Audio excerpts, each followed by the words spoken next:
Os ânimos se exaltaram nas deliberações entre o sindicato e a Secretaria de Educação de Mato Grosso. Pode falar sobre a questão do absenteísmo, tudo, vamos fazer, mas não citar uma situação específica de um professor para constranger o professor aqui na audiência.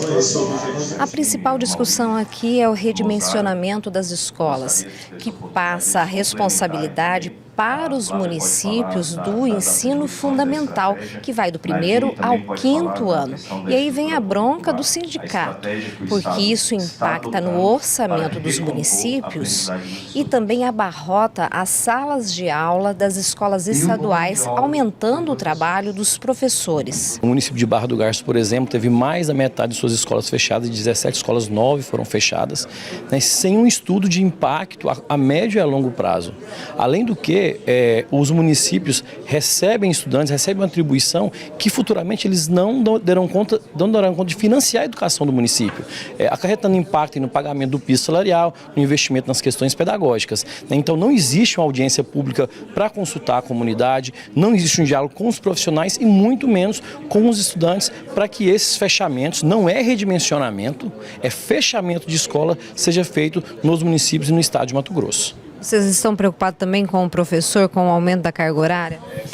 Sim, porque uma carga horária, na verdade não é aumento de carga horária, né? É o aumento das aulas sem as condições de planejamento, porque você passa de 20 para 24 aulas na semana, sem aumentar as horas de planejamento, né? E sem proporcionar condições para que esse professor faça o planejamento de 24 aulas. Isso impacta diretamente no processo de aprendizagem. Nós estamos fazendo com base em evidências, onde mostra a defasagem de aprendizagem dos estudantes, que é em língua portuguesa e matemática, criando uma 5ª aula para ajudar os nossos estudantes. É isso que nós queremos, é ajudar o estudante mato-grossense a recompor a aprendizagem dele, até mais depois por conta da pandemia. Então, o que o Estado está fazendo é uma estratégia que alguns outros estados que têm boas educações no nosso país têm feito, e os países de primeiro mundo têm feito. Então, a gente não está falando de aumentar a carga horária do professor, não terá sobrecarga. O que a gente está fazendo é uma reorganização curricular para atender aqueles estudantes que foram prejudicados, porque já vinha de uma defasagem de aprendizagem e foram prejudicados pela pandemia. O Sintep cobrou condições de trabalho para professores e acusou a SEDUC de economicismo em detrimento ao conhecimento. Você não fecha a escola com um argumento de que precisa reduzir custo, precisa concentrar alunos numa outra escola, porque a escola é muito mais do que um espaço físico, uma quantidade de turmas e um número de alunos. É a vida dessas pessoas. E a mudança do aluno de um lugar, da escola onde ele ingressou pela primeira vez, onde ele construiu a identidade dele, na relação com os colegas, com os professores, com o ambiente, e remanejá-lo para uma escola que fica numa outra região, numa outra comunidade, e que ele tem que submeter a risco de ser atropelado no caminho para ir à escola, que a família não consegue levá-lo com segurança, assim, essa lógica empresarial, ela existe desde o início do mandato do atual governador e é um tema que todos os anos, infelizmente, nós temos que debater desde 2020. As deliberações foram específicas e apresentadas ao vivo pela TV Assembleia Mato Grosso.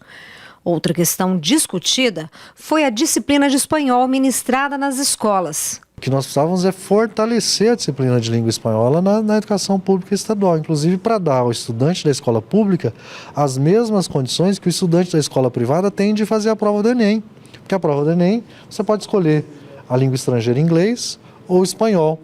O aluno da escola pública que não tem acesso ao espanhol, ele é obrigado a fazer a prova de inglês. O aluno da escola privada pode fazer a prova de inglês ou a prova de espanhol. Então nós temos aqui avançar e fortalecer cada vez mais a disciplina de língua espanhola, inclusive aumentando o número de profissionais, não acabando com a disciplina e colocando os profissionais existentes para atuar em 2 ou 3 escolas em tese vocacionadas para ensino de línguas.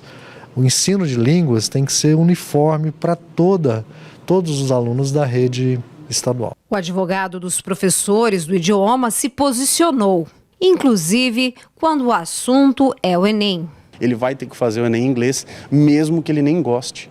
Talvez ele foi no Paraguai, talvez ele foi na Bolívia, nunca foi nos Estados Unidos, talvez nem vá na vida, mas ele tem que estudar o inglês. Talvez se ele estudasse o espanhol, ele tivesse mais afinidade. Nós temos aqui, por exemplo, municípios, Cáceres, Pontes de Lacerda, que estão próximo da Bolívia, que esse aluno, por exemplo, poderia estudar ali o espanhol.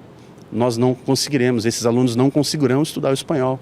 Eles vão ter que escolher uma escola vocacionada, se tiver vaga e se lá tiver também essa disciplina, ele vai conseguir. Se não, ele vai estar aí numa disputa pelo Enem em segundo plano, ou seja, ele vai estar desprestigiado, ele não vai conseguir paridade com a iniciativa privada. Existe uma política pública do estado de Mato Grosso que é o Mais Inglês, onde oferta para todos os estudantes do 9º ao 3º ano do ensino médio um curso de idiomas, onde nós temos uma estratégia de intercâmbio de levar os estudantes para fora do país. Esse ano nós levamos 100 estudantes para a Inglaterra, já publicamos o edital para o próximo ano, mais 100 estudantes e 15 professores irão acompanhar. Nós temos 2.000 professores de língua inglesa no estado de Mato Grosso e 56 professores de língua espanhola.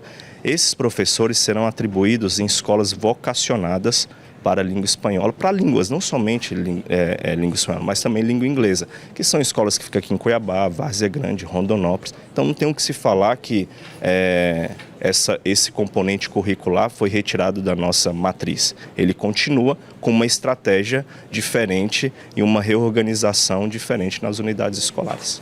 A questão das distâncias que aumentam com as mudanças também estão em pauta. As questões ideológicas foram deixadas de lado e uma mãe de um aluno foi ouvida. E qual que é o pedido das professoras, das mães lá que estão já nesse desespero? É que a acessibilidade do secretário para manter o 4º e o 5º ano lá nessas escolas. No caso específico desta mãe, o secretário se pronunciou. A escola da Alina ela atende 1º ao 5º ano.